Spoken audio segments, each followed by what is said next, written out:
जिन लोगों को नींद बहुत ज्यादा आती है वो लोग होशियार रहेंगे, वरना धो डालेंगे हम तुमको अगर तुम सोए तो। नहीं, मूड नहीं ऑफ है। मतलब जो देखो तो सोने लगते हैं आके, हम यहाँ पढ़ा रहे हैं क्योंकि थ्योरेटिकल पार्ट है ना, मुझे पता है अभी थोड़ा सा, तो थोड़ा थ्योरी पढ़ाएंगे वो सोना स्टार्ट कर देते हैं। क्योंकि बहुत इंपॉर्टेंट, जैसे जो यहाँ पर चीजें आपको आज बताई जाएंगी, तो ये बेस है इलेक्ट्रोस्टेट, मतलब सेकंड पेपर का ही कह सकते हैं इलेक्ट्रोस्टेट का, या करंट इलेक्ट्रिसिटी मैग्नेटिज्म के लिए बेस है। क्योंकि अगर आपको force, electric field, electric potential, ये क्वांटिटीज अगर आपको नहीं समझ में आएंगी तो आगे आपका पूरा सब गड़बड़ होता चला जाएगा। ना इलेक्ट्रोस्टेट समझ में आएगा सही से, ना करंट, ना मैग्नेटिज्म, कुछ नहीं पल्ले पड़ेगा फिर तुम्हें। क्योंकि ये सब बहुत बेसिक क्वांटिटीज हैं, जैसे हम लोग बोलते हैं पूरी फिजिक्स का बेस है मैकेनिक्स, तो वैसे ही यहाँ पर जो सेकेंड पेपर है जिसमें हम इलेक्ट्रोस्टेट करंट पढ़ते हैं, तो इसका बेस है ये जो हम लोग आज पढ़ रहे हैं या हमने जो लास्ट टर्म पे पढ़ा। क्योंकि अगर आपको बेसिक क्वांटिटीज ही नहीं आएंगी तो कॉन्सेप्ट आपके माइंड में डेवलप ही नहीं होंगे। और चूंकि जब थ्योरेटिकल चीजें पढ़ाते हैं तो लोगों को ये लगने लगता है बकवास ही तो कर रहे हैं, तब तक हम सो ही लेते हैं अपना आराम से। इसीलिए मैंने बोला, ठीक है। बाकी मेरे मूड से मेरे पढ़ाने का कोई लेना देना नहीं रहता। हम क्लास में एंटर करते हैं, सब कुछ बाहर ही छोड़ के आते हैं। बाकी सबकी लाइफ में प्रॉब्लम्स होती हैं, हमारी भी हैं, लेकिन वो प्रॉब्लम्स लेकर यहाँ नहीं आते हैं। जैसे अब रोज रोज हम यहाँ आए और ऐसे मुंह बना के तुम्हें पढ़ाएं प्रॉब्लम से, आज देखो हमको ये प्रॉब्लम है, हम आज से नहीं पढ़ाएं। तो ये कहाँ हो पाएगा, ठीक है भाई। लाइफ है तो प्रॉब्लम्स हैं, लाइफ है तो प्रॉब्लम्स हैं। जिस दिन लाइफ खत्म, प्रॉब्लम सब अपने आप सेटल। तो इसलिए जो है वो तो साथ में चलता है। तो वो रोज रोज हमारा ये काम है ना, हमारा वर्क है, तो इसमें हम रोज तुम्हें प्रॉब्लम्स थोड़े गिनाएंगे बैठ के। वो सब होता रहता है, डुअल पर्सनालिटी। तो यहाँ पर हम लोग स्टार्ट करने वाले हैं इलेक्ट्रिक फील्ड। और ध्यान से समझना है क्योंकि जो सबसे ज्यादा इंपॉर्टेंट है वो इलेक्ट्रिक फील्ड और इलेक्ट्रिक पोटेंशियल, ये दो कॉन्सेप्ट सबसे ही ज्यादा इंपॉर्टेंट रहते हैं। तो हमें ये देखना है दोनों चीजें, इलेक्ट्रिक फील्ड और इलेक्ट्रिक पोटेंशियल के बारे में हम लोग यहाँ पर आज पढ़ेंगे। इलेक्ट्रिक फील्ड, पहले ये जो डेफिनेशन है इसको एक बार हम पढ़ लेते हैं। The space around the charge in which any charge experiences of force is called electric field. अगर कोई भी चार्ज रखते हैं, तो जैसे आप यहां पर समझो, मान लिया हमने यहां पर एक चार्ज रख दिया, ठीक है। अब ये जो भी चार्ज यहां पर रखा गया है, तो अगर हम यहां पर कोई चार्ज रखें तो अकॉर्डिंग टू कूलॉम्स लॉ हमें पता है कि इसको एक फोर्स एक्सपीरियंस होगा। अगर हम थोड़ा सा और दूर चले जाएं तो फोर्स यहां भी एक्सपीरियंस होगा बट कम हो जाएगा क्योंकि डिस्टेंस हमने बढ़ा दी। अगर हम इसको और आगे ले जाएं तो फोर्स यहां भी एक्सपीरियंस करेगा बट डिस्टेंस बढ़ गई तो फोर्स कम हो जाएगा। तो जैसे जैसे हम आगे बढ़ते जा रहे हैं फोर्स की वैल्यू रिड्यूस होती जा रही है। तो आगे बढ़ते जाएंगे तो फोर्स कम होता जा रहा है, तो कहीं ऐसी भी सिचुएशन में हम पहुंच जाएंगे जहां पर फोर्स एकदम नेग्लेजिबल हो जाएगा, मतलब वो लग रहा है नहीं लग रहा है कुछ पता ही नहीं चलेगा। तो आप सोचो हम उसी पॉइंट पर यहां पर पहुंच गए। तो अगर हम इस पॉइंट पर पहुंच गए तो अब इस पॉइंट को लेकर कि यहां तक किसी भी चार्ज को लाते हैं तो एक फोर्स फील कर रहा है, उसके आगे वो नेग्लेजिबल हो जा रहा है। तो अगर हम इस पॉइंट को लेकर, मतलब यहां से यहां तक की डिस्टेंस को लेकर एक स्फीयर बनाएं, ठीक है, मतलब पूरा स्फीयर, क्योंकि फोर्स इधर लग रहा है, इधर भी लगेगा, इधर भी लगेगा, तो इधर भी तो लगेगा। अगर यहां रखेंगे तो इधर भी लगेगा, मतलब उसके चारों तरफ का एक स्पेस, जहां तक किसी दूसरे चार्ज को हम लाते हैं तो वो एक फोर्स एक्सपीरियंस करता है। और उसी स्पेस को, जो वो इस चार्ज के अराउंड का वो जो स्पेस हो जाएगा, उसी को हम लोग क्या कह देंगे, इस चार्ज का इलेक्ट्रिक फील्ड, ठीक है। तो वही यहां लिखा, अब डेफिनेशन पढ़ो, अच्छे समझ में आ जाएगी। The space around the charge in which any charge experiences of force is called electric field. अब ये तो पता चल गया कि भाई ये इलेक्ट्रिक फील्ड है, लेकिन अब उस फोर्स को कैसे डिफाइन किया जाए, तो उसके लिए इलेक्ट्रिक फील्ड की स्ट्रेंथ को डिफाइन किया जाता है।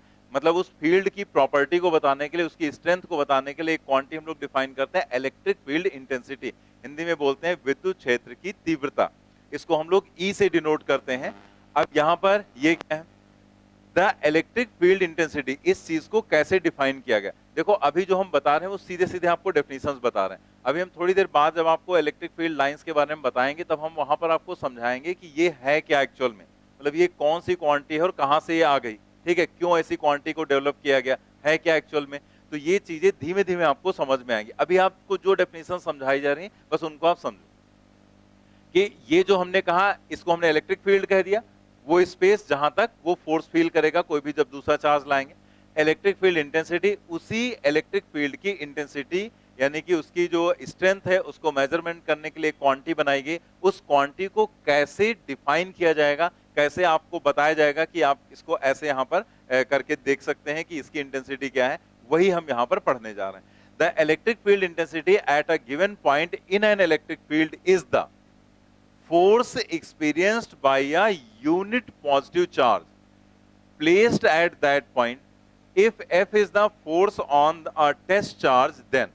अब जैसे यहां पर देखो एक यहां पर टर्म आया यूनिट पॉजिटिव चार्ज या यूनिट पॉजिटिव टेस्ट चार्ज कह सकते हैं, उसी को आगे कह दिया गया टेस्ट चार्ज। तो एक तो ये पॉइंट आया, ये टेस्ट चार्ज का मतलब क्या है। इसमें तीन चीजें आपको समझनी है, ये टेस्ट चार्ज क्या है और ये पॉजिटिव यूनिट पॉजिटिव ही क्यों लिया जा रहा है, नेगेटिव चार्ज क्यों नहीं कहा गया।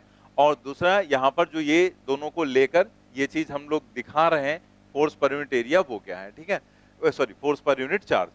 तो यूनिट पॉजिटिव चार्ज यहाँ जो लिया जाता है उसका एक रीजन है कि जैसे अगर हम यहाँ पर कोई भी सपोज के लिए चार्ज रखते हैं Q और इसकी फील्ड को हम डिफाइन करते हैं, तो हम यहाँ से मान लेते हैं r डिस्टेंस पर हमने यहाँ पर एक चार्ज को रखा। अगर हमें यहाँ पर इसकी फील्ड चाहिए तो हम यहाँ पर एक पॉजिटिव चार्ज रखेंगे।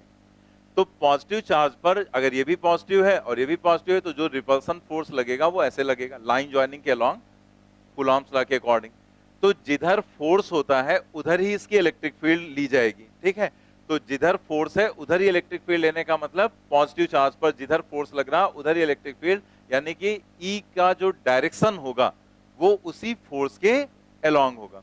तो पॉजिटिव में इस चीज को अज्यूम करके यहां पर डेफिनेशन को बनाया गया। अब अगर हम यहां पर मान लो नेगेटिव रख दें तो प्लस की जो लाइंस है उसको यही माना जाएगा जैसे यहां पर दिखाया गया। अब मान लिया कोई कहा नहीं, जैसे अब ये तो सबको बता दिया गया प्लस से जो लाइंस निकलेगी उसको हमें ऐसे इमेजिन करना है। अब पता लगा आपने कहा नहीं हम नेगेटिव रखकर यहां पर डेफिनेशन बनाएंगे, तो बना लो कोई प्रॉब्लम नहीं, बट वो और थोड़ा सा कॉम्प्लिकेटेड स्टेटमेंट हो जाएगा। क्योंकि अगर यहां माइनस रखोगे तो फील्ड का डायरेक्शन है इधर, और अगर माइनस चार्ज रखा तो फोर्स का डायरेक्शन हो जाएगा उसके उल्टा। तब आपको ये कहना पड़ेगा कि फोर्स पर यूनिट चार्ज जो है वो इलेक्ट्रिक फील्ड है, लेकिन डायरेक्शन जो हम नेगेटिव चार्ज रख रहे हैं उस पर लगने वाले फोर्स के अपोजिट है। मतलब वही चीज थोड़ा कॉम्प्लिकेटेड हो गई ना। और ऐसे हम क्या कह देंगे, सीधे सीधे कह देंगे फोर्स पर यूनिट चार्ज ही इलेक्ट्रिक फील्ड है, जो डायरेक्शन फोर्स का होगा वही इलेक्ट्रिक फील्ड का होगा, इसलिए पॉजिटिव लिया जाता है। अब ये जो टेस्ट चार्ज यूनिट पॉजिटिव है या ये जो टर्म टेस्ट चार्ज यूज किया था इसका क्या मतलब है, हम यहां पर जो इलेक्ट्रिक फील्ड इंटेंसिटी निकाल रहे हैं वो हम इस चार्ज की निकाल रहे हैं ना, और ये जो चार्ज रखा गया वो उसको टेस्ट करने के लिए रखा गया है, मतलब उस चीज को कैलकुलेट करने के लिए रखा गया, तो इसीलिए इसको नाम दिया गया टेस्ट चार्ज। और ये जो टेस्ट चार्ज है ये बहुत ही स्मॉल वैल्यू का रखा जाएगा। तो अगर आप यहां पर सोचे कि बड़ी वैल्यू का रख देंगे तो क्या फर्क पड़ेगा, तो बड़ी वैल्यू का अगर आपने यहां चार्ज रख दिया तो वो इसकी फील्ड लाइंस को रिपेल कर देगा, मतलब एक तरह से इसका जो स्ट्रेंथ यहां पर है उसको वीक कर देगा। कैसे करेगा वो भी थोड़ी देर बाद समझ में आएगा जब हम लोग लाइंस को समझेंगे। तो यहां पर इसीलिए बहुत ही स्मॉल अमाउंट का चार्ज रखा जाता है, इसीलिए उसको नाम दे दिया था टेस्ट चार्ज। तो मतलब एक टर्म बना लिया गया टेस्ट चार्ज, तो समझ जाना है आपको कि बहुत ही स्मॉल अमाउंट का चार्ज हम रखते हैं, ठीक है। अब यहां पर इसकी डेफिनेशन को क्या लिखा गया, फोर्स पर यूनिट टेस्ट चार्ज। मतलब हमें यहां लिखना है, थोड़ा सा यहां पर ये सेटिंग गड़बड़ हो गई, थोड़ा बड़ा करके लिख देते हैं। जो यहां पर इलेक्ट्रिक फील्ड की डेफिनेशन है आपके उसमें जो है डायग्राम जो बना है वो यहां पर स्पेस छूटा हुआ है, ठीक है। तो वहीं पर आपको लिखना है ये इसका जो फॉर्मूला है कि इलेक्ट्रिक फील्ड इंटेंसिटी को हम कैसे डिफाइन करेंगे, E is equal to F divided by Q naught, ठीक है। दोनों वेक्टर क्वांटिटीज हैं, दोनों पर वेक्टर लगा देंगे। और अगर हमें कहीं फोर्स लिखना होता है तो फोर्स को हम लिख देते हैं Q नॉट इंटू, मतलब यहीं से F बराबर Q not into E। Note कर लिया आपने। ये जो डेफिनेशन है इसी डेफिनेशन को अगर आप एनसीईआरटी में देखेंगे तो उसको एक अलग तरीके से लिखा गया है, लेकिन यूज हम ऐसे ही करते हैं। वो कैसे लिखा गया वो हम बता देते हैं। यहां पर जैसे इलेक्ट्रिक फील्ड को डिफाइन करने के लिए इसी चीज को बताने के लिए ऐसे लिख दिया गया है, E is equal to limit Q naught tends to 0, और यहां लिखा गया F divided by Q naught, ऐसे लिखा हुआ आपको मिलेगा वहां पर। लेकिन ऐसा हमें यूज नहीं करना रहता, यूज हम ऐसे ही करेंगे कहीं पर भी, लेकिन लिखा ऐसे गया। तो ये हमें क्या दिखा क्या रहा है ये हमें ये दिखा रहा है कि जो क्यू नॉट है वो टेंड्स टू जीरो। आपको याद होगा कैलकुलस में आपको ये चीज हमने बताई थी, इस चीज को पढ़ने का तरीका। टेंड्स टू जीरो का मतलब है कि वो जीरो नहीं है, जीरो की तरफ जा रहा। जीरो की तरफ जाने का मतलब उसकी वैल्यू बहुत ही स्मॉल है। तो क्यू नॉट बहुत ही स्मॉल लिया जाएगा यहां पर जब आप इंटेंसिटी को डिफाइन कर रहे होंगे, ठीक है। तो वो अभी हमने थोड़ा सा बताया भी, अभी थोड़ी देर बाद जब हम लोग लाइंस पढ़ेंगे तो और वो चीज क्लियर हो जाएगी कि अगर हम क्यू नॉट की वैल्यू स्मॉल ना लें तो क्या प्रॉब्लम होगी वहां पर, ठीक है। क्लियर हो गई बात। अब यहां पर देखो जो फोर्स है किसी भी चार्ज पर वो क्यू नॉट इंटू ई के बराबर हो जाएगा। तो अगर हम यहां पर इस डायग्राम को देखें तो इलेक्ट्रिक फील्ड लाइंस को इस तरह से लाइन से डिफाइन किया जाता है, मतलब जैसे एरो हम लोग बनाते हैं ना, ठीक है, वेक्टर जैसे बनाते हैं, तो वैसे एरो से डिफाइन किया जाता है। अब यहां पर देखो ऐसे ही इलेक्ट्रिक फील्ड लाइंस को दिखा दिया गया, ठीक है, ऐसे 3 लाइंस दिखा दी गई, इसी को लिख दिया गया ई। यहां पर अगर हम एक पॉजिटिव चार्ज रखें तो पॉजिटिव चार्ज पर फोर्स किधर लगेगा। अब देखो यहां पर जैसे इलेक्ट्रिक फील्ड ऐसे है ना, तो अगर हमने यहां पर एक पॉजिटिव चार्ज ही रखा था तो उस पर फोर्स किधर लग रहा था, इलेक्ट्रिक फील्ड की डायरेक्शन में, उसी की डायरेक्शन में ही इलेक्ट्रिक फील्ड को माना गया। तो इसका मतलब दोनों एक डायरेक्शन में थे अगर प्लस चार्ज है। तो इसका मतलब यहां पर अगर आप पॉजिटिव चार्ज रखोगे तो यहां पर जो भी फोर्स लगेगा वो इलेक्ट्रिक फील्ड की डायरेक्शन में ही होगा, यानी कि प्लस चार्ज पर फोर्स लगेगा Q not E, direction electric field की। तो अगर हम माइनस रख देंगे तो आप यहां सोचो कि अगर इलेक्ट्रिक फील्ड यहां ऐसे है और ये प्लस हटाकर हम यहां माइनस रख दें तो फोर्स किधर लगेगा, टुवर्ड्स द चार्ज, ठीक है, इस साइड में, इधर साइड में हो जाएगा, मतलब एक तरह से इलेक्ट्रिक फील्ड के अपोजिट हो जाएगा। क्योंकि अगर हम यहां प्लस रख रहे हैं यहां माइनस रख देंगे तो अट्रैक्शन होगा ना अकॉर्डिंग टू कूलॉम्स लॉ। तो यहां पर जो फोर्स लगेगा माइनस चार्ज पर वो इस डायरेक्शन में लगेगा। अभी हम लोग थोड़ी देर बाद पढ़ेंगे तो देखेंगे कि जो ये लाइंस होती हैं इनको माना जाता है कि वो प्लस चार्ज से निकलेंगी और माइनस चार्ज पर टर्मिनेट होंगी। ये भी हम थोड़ी देर बाद पढ़ेंगे। तो आप अगर उस बेसिस पर देखो तो यहां से लाइंस ऐसे दिखाई गई तो हम कह सकते हैं कि ये वाला जो एंड है इसका वो पॉजिटिव होगा और जो इधर का एंड होगा हेड की तरफ वो कैसा होगा, नेगेटिव। तो आपने सोचा यहां पर पॉजिटिव चार्ज रखा अगर आपने, तो आप क्या देखेंगे कि भाई ये प्लस है ये भी प्लस है, तो ये प्लस इस प्लस को रिपेल करेगा तो उधर भागेगा माइनस की तरफ, और यहां पर ये माइनस माइनस को रिपेल करेगा तो ये किधर भागेगा, प्लस की तरफ। तो ऐसे भी कह सकते हैं। लेकिन हम लोग ये बहुत बेसिक चीज पढ़ रहे हैं, तो अगर बहुत बेसिक होता है तो हमने आपको जब मैकेनिक्स पढ़ाया था, मैथमेटिक्स वगैरह भी पढ़ाया था, तो वहां पर हमने कहा था बहुत बेसिक चीजों के लिए हम ट्रिक नहीं बनाते, क्योंकि अगर बहुत बेसिक चीजों के लिए आपने ट्रिक बना ली तो अच्छा तो लगेगा कि ट्रिक बना लिया ऐसे ऐसे करके हम समझ लेंगे, लेकिन उसके बेसिस पर आप अदर कॉन्सेप्ट इजीली समझ नहीं पाएंगे, पकड़ नहीं पाएंगे, क्योंकि आप बेसिक ही नहीं समझ रहे, बेसिक ही आपको याद नहीं, तो आप उसको यूज कैसे करोगे, ठीक है। तो आप उसी के लिए ट्रिक बैठ के सोचते रहोगे। तो हम बेसिक चीजों के लिए ट्रिक नहीं बनाते, यानी कि हमें याद क्या करना है, हम सीधे याद रखेंगे कि अगर कोई चार्ज इलेक्ट्रिक फील्ड में रखा गया है तो अगर वो प्लस चार्ज है तो उस पर फोर्स लगेगा इलेक्ट्रिक फील्ड की डायरेक्शन में, और माइनस है तो अपोजिट। मतलब हमारे दिमाग पे वो डायग्राम बन जाना चाहिए कि अगर यहां पर इलेक्ट्रिक फील्ड है तो प्लस चार्ज है तो इलेक्ट्रिक फील्ड की डायरेक्शन में फोर्स लग रहा है, और माइनस है तो इलेक्ट्रिक फील्ड के अपोजिट फोर्स लग रहा है। उसके लिए हम कोई ट्रिक नहीं सोचेंगे कि अच्छा ये लाइन है तो इधर का एंड प्लस होगा तो इधर का माइनस होगा एंड सो ऑन। ये सब चीजें ऐसे ही बढ़िया लगती हैं बट बाकी यूजफुल नहीं। यूजफुल बस इतना ही है कि आप यहां पर देखो इलेक्ट्रिक फील्ड, तुरंत आपने देखा प्लस है, उधर की साइड में फोर्स लगा दिया, माइनस है, इलेक्ट्रिक फील्ड के अपोजिट कर दिया, डायरेक्ट याद रखना, ठीक है। यूनिट वगैरह है तो इलेक्ट्रिक फील्ड एक वेक्टर क्वांटिटी है। अगर वेक्टर क्वांटिटी है तो इसका जो भी फॉर्मूला आप पढ़ेंगे उसमें वेक्टर में आप जो चार्ज होगा उसका फिर साइन नहीं रखेंगे। जैसे हमने कहा था फोर्स वेक्टर क्वांटिटी है तो फोर्स के फॉर्मूले में हमने Q1 Q2 में कहा था कि आपको वहां पर साइन नहीं रखना है। ऐसे ही आपको यहां पर भी जब इसका भी फॉर्मूला निकालेंगे तो उसमें साइन आप नहीं रखेंगे। अगर स्केलर क्वांटिटीज है तो उसी में आपको साइन रखना है। स्केलर क्वांटिटीज में स्केलर क्वांटिटी जैसे पोटेंशियल हम पढ़ेंगे, मतलब स्केलर क्वांटिटी का मतलब ये नहीं कि सारी स्केलर में साइन रख दिया, कल से डिस्टेंस में भी साइन लगा दिया माइनस, मतलब हम यहाँ की बात करें तो यहाँ पर स्केलर क्वांटिटी में हम पोटेंशियल पढ़ेंगे, पोटेंशियल एनर्जी पढ़ेंगे, वर्क पढ़ेंगे। ये तीनों स्केलर है, उसमें जहां भी चार्ज आएगा तुरंत साइन रख देना विद साइन। हालांकि हम सब आगे पढ़ाएंगे तो लिखाएंगे भी, लेकिन अभी से दिमाग में बना लो कि चार जो मेन क्वांटिटीज आपको बताई गई थी कि force, electric field, electric potential और वर्क या फिर एनर्जी।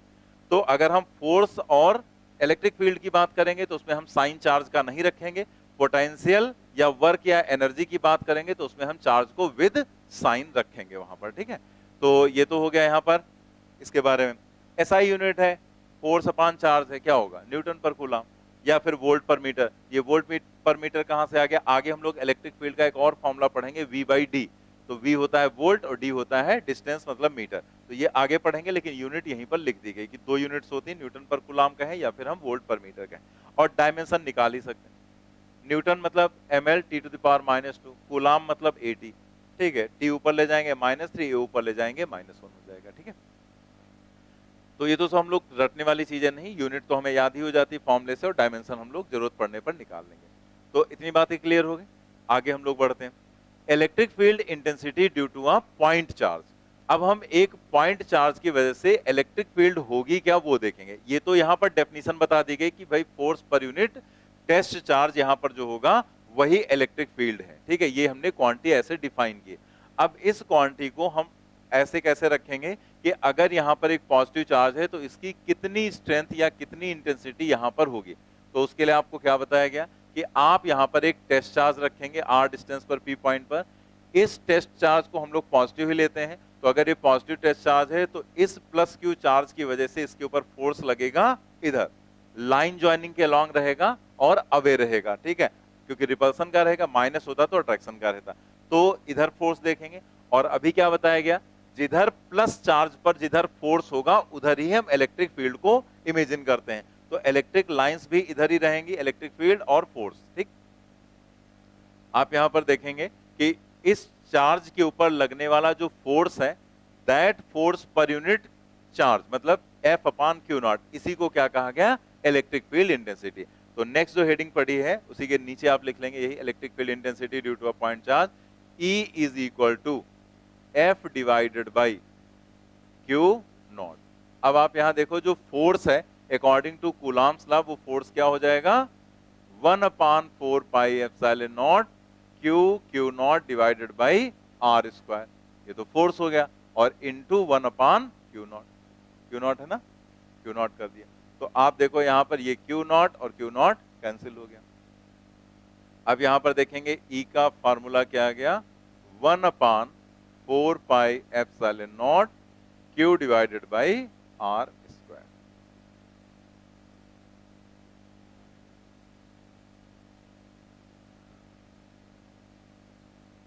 और पहले वाली डेफिनेशन लिख ली थी ना, E is equal to F/Q0।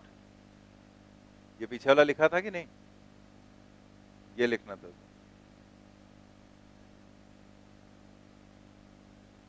अब एक और पॉइंट समझो कि जैसे force along the line joining रहता है, वैसे ही इलेक्ट्रिक फील्ड, चूंकि फोर्स और इलेक्ट्रिक फील्ड दोनों सेम डायरेक्शन में होंगे ना, F और E दोनों सेम डायरेक्शन में होंगे, तो जैसे इसको हम कहते हैं ये अलोंग द लाइन ज्वाइनिंग रहेगा, वैसे हम इलेक्ट्रिक फील्ड को भी कहेंगे अलोंग द लाइन ज्वाइनिंग। जैसे दोनों को मिलाया तो इसी लाइन के अलोंग रहेंगे। अब आप सोचो कि यहां पर अगर हमने प्लस चार्ज रखा, ये तो हमें टेस्ट चार्ज तो पॉजिटिव ही रखना है, अभी हमने थोड़ी देर पहले आपको बता दिया था क्यों। तो ये तो प्लस ही रखना। अब अगर यहां हमने प्लस चार्ज रखा है तो प्लस चार्ज पर जो भी फोर्स लगेगा वो इधर लगेगा, तो इलेक्ट्रिक फील्ड इस साइड में होगी। ठीक है, लेकिन अगर हम यहां पर माइनस रखें तो इस माइनस की वजह से इस प्लस पर जो फोर्स लगेगा अपोजिट लगेगा, तो इलेक्ट्रिक फील्ड भी अपोजिट हो जाएगी। मतलब किसी भी पॉइंट पर जो पॉजिटिव टेस्ट चार्ज रखेंगे उस पर जो फोर्स लगेगा उसी डायरेक्शन में इलेक्ट्रिक फील्ड होगी। तो अगर यहां प्लस रख रहे हैं तो रिपल्सन रहेगा, तो उधर ही फोर्स उधर इलेक्ट्रिक फील्ड। माइनस है यहां पर, यहां वो नहीं, ये अगर माइनस है तो अट्रैक्शन का फोर्स होगा, इलेक्ट्रिक फील्ड इधर हो जाएगी। ठीक है, तो इसका मतलब ये हुआ कि अगर हम यहां पर एक पॉजिटिव चार्ज रख दें, ठीक है, प्लस Q0 चार्ज रखा, ऐसे बना देते, प्लस Q चार्ज हमने रखा है यहां पर, और इसकी वजह से हम यहां पर r डिस्टेंस पर इलेक्ट्रिक फील्ड देखेंगे इस P पॉइंट पर।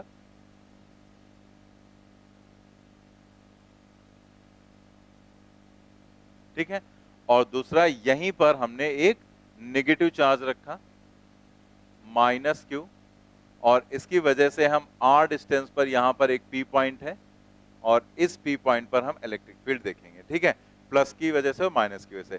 तो देखो फार्मूला चेंज नहीं होगा। हम लोगों ने ये चीज कूलॉम्स लॉ में पढ़ ली थी कि चाहे दोनों प्लस हो दोनों माइनस हो, एक प्लस हो एक माइनस, फोर्स वही रहेगा 1/4πε0 Q1 Q2/r²। तो अगर यहां पर फार्मूले की बात करें तो इलेक्ट्रिक फील्ड के फार्मूले में चेंज नहीं आएगा, सिर्फ डायरेक्शन में चेंज आएगा। तो अगर हम कह रहे हैं यहां पर कि प्लस चार्ज है तो प्लस चार्ज पर इलेक्ट्रिक फील्ड की डायरेक्शन प्लस चार्ज की वजह से पी पॉइंट पर इलेक्ट्रिक फील्ड की डायरेक्शन दिखाएंगे ऐसे, जैसा कि ऊपर दिखाया गया, ठीक है। क्योंकि जब आप यहां पर प्लस क्यू चार्ज रखेंगे क्यू नॉट, तो उस पर फोर्स इधर ही लगेगा, उधर ही इलेक्ट्रिक फील्ड। और अगर हमने माइनस क्यू चार्ज की वजह से यहां पर इलेक्ट्रिक फील्ड देखी, तो यहां पर जब हम क्यू नॉट रखेंगे तो उस पर लगेगा अट्रैक्शन फोर्स, यानी कि इधर की साइड में फोर्स लगेगा, तो इधर ही इलेक्ट्रिक फील्ड हो जाएगी यहां, ठीक है।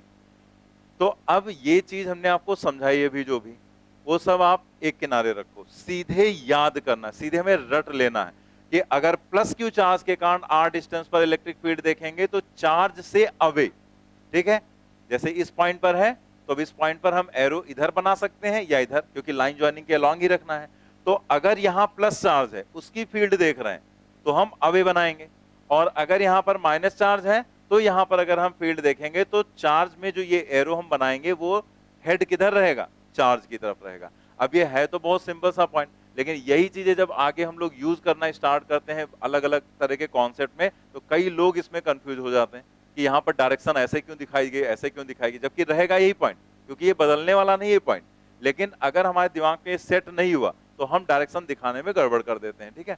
तो ये पॉइंट आप ध्यान रखो कि प्लस की वजह से किसी पॉइंट पर देख रहे हैं तो हेड दूर की तरफ दिखाएंगे, माइनस की वजह से किसी पॉइंट पर इलेक्ट्रिक फील्ड देख रहे हैं तो हेड टुवर्ड्स द चार्ज दिखाएंगे इस साइड में, ठीक है। तो इसको इसी डायग्राम के नीचे आप बना लो, वहां पर डायग्राम बना हुआ है ना ये वाला, उसके नीचे जगह होगी, वहां पर ये दोनों डायग्राम्स बना लो, नोट कर लिया। अब देखो जैसे एक चार्ज है कहीं पर, उसकी वजह से एक पर्टिकुलर पॉइंट पर फील्ड देखना है, तब तो आपने ऐसे दिखा दिया। लेकिन मान लिया ज्यादा चार्ज होते वहां पर, सपोज कर लिया, यहाँ दिखा, यहाँ आपको समझा देते हैं। जैसे मान लिया यहाँ पर हमने एक चार्ज रख दिया, ठीक है, दूसरा चार्ज यहाँ पर है, तीसरा चार्ज यहाँ पर, Q1, Q2 एंड Q3, ठीक है, और यहाँ पर एक पॉइंट ले लिया। अब अगर हम ये चार्ज देखेंगे तो ये लाइन ज्वाइनिंग हुई और ये इस पॉइंट पर इसी डायरेक्शन में इलेक्ट्रिक फील्ड जनरेट करेगा, तो ये इलेक्ट्रिक फील्ड E1 हो जाएगा इधर, ठीक है। अगर हम यहां पर देखें तो इसकी वजह से अगर हम इसी पॉइंट पर इलेक्ट्रिक फील्ड देखेंगे तो ये इधर जाएगा, क्योंकि इसका लाइन ज्वाइनिंग इधर है, तो लाइन ज्वाइनिंग के अलॉन्ग ही रहेगा, यानी कि ये क्या हो गया E2। और अगर हम इसकी वजह से देखेंगे तो इस पॉइंट पर इलेक्ट्रिक फील्ड इस डायरेक्शन में जाएगी, और that is equal to E3। अब इलेक्ट्रिक फील्ड कैसी क्वांटिटी है, वेक्टर, तो अगर वो वेक्टर क्वांटिटी है तो direct E1 plus E2 plus E3 तो कर नहीं देंगे, मतलब वो सब वेक्टर है तो वेक्टर के फॉर्म में है, तो आप वेक्टर के हिसाब से ही ऐड करेंगे। जैसे वेक्टर में हम लोग कंपोनेंट्स करके या हम जैसे भी ऐड करते हैं या फार्मूला लगाकर वैसे ही ऐड करेंगे। तो अगर एक से ज्यादा चार्जेस वहां पर हैं तो किसी पॉइंट पर इलेक्ट्रिक फील्ड अगर आपको देखना है उन सभी चार्जेस की वजह से, तो जो भी इलेक्ट्रिक फील्ड इंडिविजुअल होगी उसका वेक्टर सम यहां पर हो जाएगा। वही पॉइंट यहां पर देखो नीचे लिख दिया गया, if there are more charges responsible for electric field at a point, किसी एक पॉइंट पर ज्यादा चार्जेस हैं रिस्पॉन्सिबल इलेक्ट्रिक फील्ड के लिए, then net electric field is equal to E1 plus E2 plus E3 plus and so on, ठीक है, बात क्लियर हो गई। तो यहां पर ये एक पॉइंट बता दिया है कि ज्यादा चार्जेस हैं तो सबकी वजह से जो इलेक्ट्रिक फील्ड होगी उसको आपको ऐड करना है, और ऐड कैसे करेंगे, वेक्टर के हिसाब से। वेक्टर एडिशन वगैरह क्या होता है, सब्ट्रैक्शन क्या होता है, ये सब हम लोग पहले से पढ़ चुके हैं, ठीक है। नेक्स्ट हम लोग यहां पर देखते हैं एक और इंपॉर्टेंट पॉइंट। जैसे आप यहां पर देखो कि आपको अगर एक पॉइंट चार्ज की वजह से किसी पॉइंट पर इलेक्ट्रिक फील्ड निकालनी हो, तो आपके पास ये फॉर्मूला है, तुरंत आपने इसमें वैल्यू रखी, सॉल्व कर लिया, आंसर आ गया आपका। लेकिन आप सोचो उसी क्वेश्चन को अगर आपको ऐसे दे दिया जाए कि यहां पर चार्ज है और ये रखा गया है 1, -2, 4 पर, और इलेक्ट्रिक फील्ड उसने कहा है 5, -3, 2 पर निकालो, ठीक है। मतलब चार्ज यहां दे दिया गया और कह दिया यहां पर आपको इलेक्ट्रिक फील्ड बतानी है। अब यहां पर अगर आपको इलेक्ट्रिक फील्ड बतानी है इसकी वजह से आर उसने नहीं दिया आपको, तो फिर यहां पर और जो आंसर्स दिए गए वो भी वेक्टर फॉर्म में दिए गए, मतलब आई जे और के फॉर्म में दे रखे हैं उसने आंसर। तो ये क्वेश्चन कैसे करेंगे, पूछ तो वही रहा है, पूछ तो अभी भी यही रहा कि चार्ज की वजह से इलेक्ट्रिक फील्ड बताना है, लेकिन उसने क्वेश्चन देने का तरीका बदल दिया। अब इस क्वेश्चन को हम लोग कैसे करेंगे, इसके लिए हमें वेक्टर फॉर्म में अगर लिखना है इलेक्ट्रिक फील्ड को, अगर इलेक्ट्रिक फील्ड को आपको वेक्टर फॉर्म में लिखना है,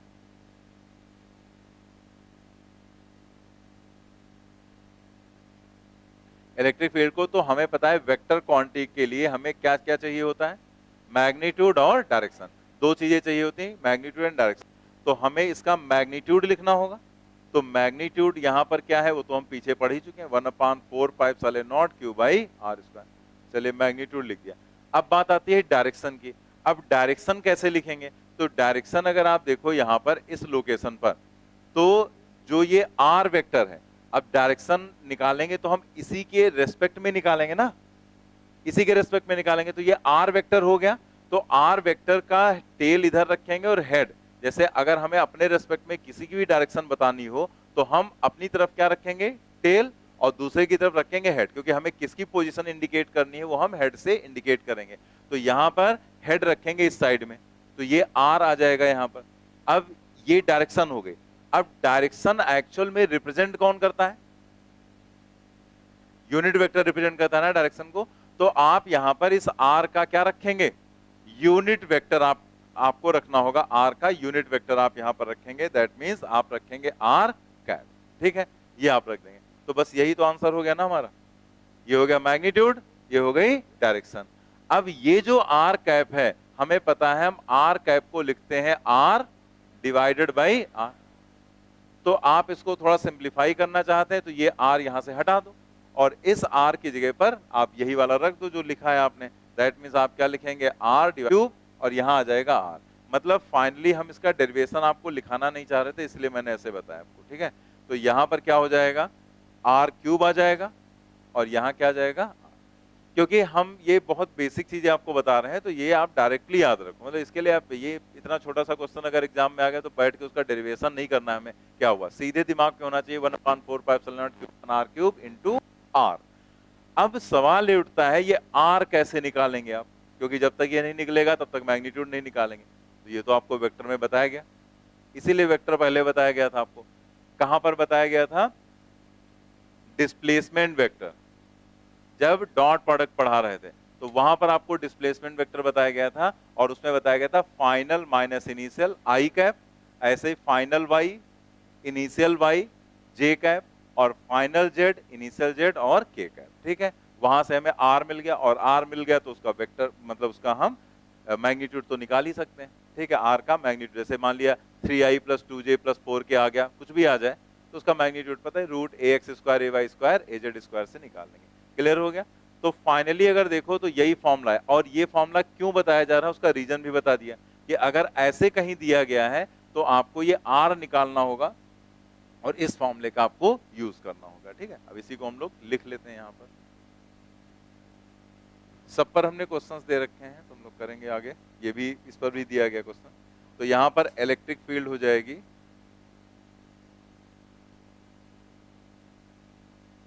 1/4π0 Q/r³ और इंटू आर। अब जरा यहां पर एक चीज बताओ पहले आप, जैसे ये आर जो वेक्टर लिखा गया है ये क्या है, this is position vector, position vector of किसका, पॉइंट पी का, position vector of point P with respect to Q. मतलब यहां पर ये जो चार्ज प्लस क्यू रखा गया उसके रेस्पेक्ट में, मतलब हमेशा आप आर निकालेंगे तो पोजीशन वेक्टर निकालेंगे किसका, पी पॉइंट का, विद रिस्पेक्ट टू क्यू आप चार्ज निकालेंगे। ठीक है, अब आप यहां जरा बताओ, अगर हमें -q चार्ज के लिए पी पॉइंट पर इलेक्ट्रिक फील्ड लिखनी हो और वेक्टर फॉर्म में ही लिखना हो तो इसमें क्या चेंज आप करोगे, सिर्फ क्या करना है, सिर्फ माइनस साइन ही तो लगाओगे, बाकी फॉर्मूला तो वही रहेगा क्योंकि मैग्नीट्यूड तो वही रहना है, सिर्फ क्या चेंज होगा, डायरेक्शन। तो यहां देखो आर इधर है और इलेक्ट्रिक फील्ड की डायरेक्शन इधर है माइनस चार्ज की वजह से, तो ये दोनों अपोजिट हो गए तो माइनस साइन से रिप्रेजेंट कर लेंगे। मतलब यहां पर अगर हमें ई लिखना हो तो हम लिखेंगे -1/4πε0 Q/r³ और इंटू आर। ठीक है, ये हो जाएगा, बस माइनस साइन लगा देंगे। अगेन आर यहां पर भी वही है, R is the position vector of P with respect to -q charge के रेस्पेक्ट में P पॉइंट का पोजीशन वेक्टर। नोट करेंगे।